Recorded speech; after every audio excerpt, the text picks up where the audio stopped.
بسم اللہ الرحمن الرحیم ویورز، آج کا جو لیکچر ہے وہ سی پی سی آرڈر 21 کے متعلق ہے۔ Order 21 means execution of decrees and orders. اس میں جو پہلا سیکشن ہے وہ ہے پیمنٹ انڈر ڈکریز۔ تو اگر ہم آرڈر 21 کا رول 1 دیکھیں تو وہ ہمیں 3 طریقے بتاتا ہے جس کے ذریعے ہم جو ججمنٹ ڈیٹر ہے وہ ڈکری ہولڈر کو ڈیکریٹل اماؤنٹ پے کر سکتا ہے۔ اب رول 1 میں جو سب رول 1 ہے اس کا پارٹ اے کہتا ہے کہ جو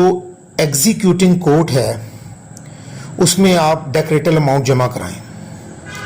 اس کا حصہ بی کہتا ہے کہ اگر ایسا ممکن نہ ہو تو آپ بینک کے ذریعے یا کسی منی آرڈر وغیرہ کے ذریعے یا بائی رائٹنگ کسی ایگریمنٹ کے ذریعے یا تھرو ریکگنائز ایجنٹ آپ جو ہے وہ ڈیکریٹل اماؤنٹ جو ہے وہ ڈکری ہولڈر کو پے کر دیں۔ اٹ مینز کہ آپ بینک کے ذریعے، منی آرڈر کے ذریعے، معاہدے کے ذریعے یا آتھورائز ایجنٹ کے ذریعے آپ ڈیکریٹل اماؤنٹ پے کریں گے، جبکہ سی کہتا ہے کہ جو ٹرائل کورٹ تھی آپ اس میں بھی پیسے جمع کروا سکتے ہیں۔ اب جب یہ پیمنٹ ہو جائے گی تو اگر یہ پیمنٹ کورٹ میں ہوتی ہے تو وہ کورٹ ڈکری ہولڈر کو وہ پیمنٹ ادا کرے گی۔ اب اس میں لاہور ہائی کورٹ نے ایک امینڈمنٹ کی اور انہوں نے کہا کہ جناب آپ ڈیکریٹل اماؤنٹ جو ہے وہ پوسٹل منی آرڈر کے ذریعے بھی جو ہے وہ جمع کروا سکتے ہیں، اور ہائی کورٹ نے اس کے لیے ایک اسپیشل جو ہے وہ اپرووڈ فارم جو ہے وہ بنایا۔ تو یہ 3 طریقے بنیادی طور پر، یعنی آپ ایگزیکیوٹنگ کورٹ یا ڈائریکٹ ڈکری ہولڈر کو یا ٹرائل کورٹ میں پیسے جمع کروا سکتے ہیں۔ اب اس کا سب رول 2 کہتا ہے کہ جب آپ کسی بھی طریقے سے یہ پیمنٹ کر دیں تو ڈکری ہولڈر کا یہ فرض ہے کہ وہ کورٹ میں آ کر سرٹیفائی کرے ایگزیکیوٹنگ کورٹ میں کہ جی ہاں میں یہ پیسے وصول کر چکا ہوں، اور اگر وہ ایسا نہ کرے تو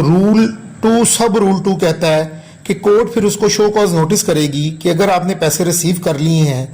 تو آپ نے کورٹ میں آ کے اس کو سرٹیفائی کیوں نہیں کیا، اور اس کی ذمہ داری ہوگی کہ وہ کورٹ میں آ کر اس رقم کی وصولی کو سرٹیفائی کرے۔ جبکہ سب رول 3 کہتا ہے کہ اگر جو آرڈر 21 رول 1 سب رول 1 ہے اس کے جو موڈ آف پیمنٹس بتائی گئی ہیں، اگر آپ اس کے ذریعے پیمنٹ نہیں کرتے تو پھر آپ کی پیمنٹ جو ہے وہ ریکگنائز نہیں کرے گی ایگزیکیوٹنگ کورٹ، اور آپ کو ایسی پیمنٹ کا کوئی فائدہ نہیں ہوگا۔ تو جناب یہ ایک میرا لیکچر تھا جو کہ منی ڈکریز میں جو پیمنٹ آف منی ہے اس کے موڈز بتاتا ہے، پھر اس کی سرٹیفکیشن بتاتا ہے، پھر اگر ڈکری ہولڈر اس ڈیکریٹل اماؤنٹ کی ریسیونگ کو سرٹیفائیڈ نہیں کرتا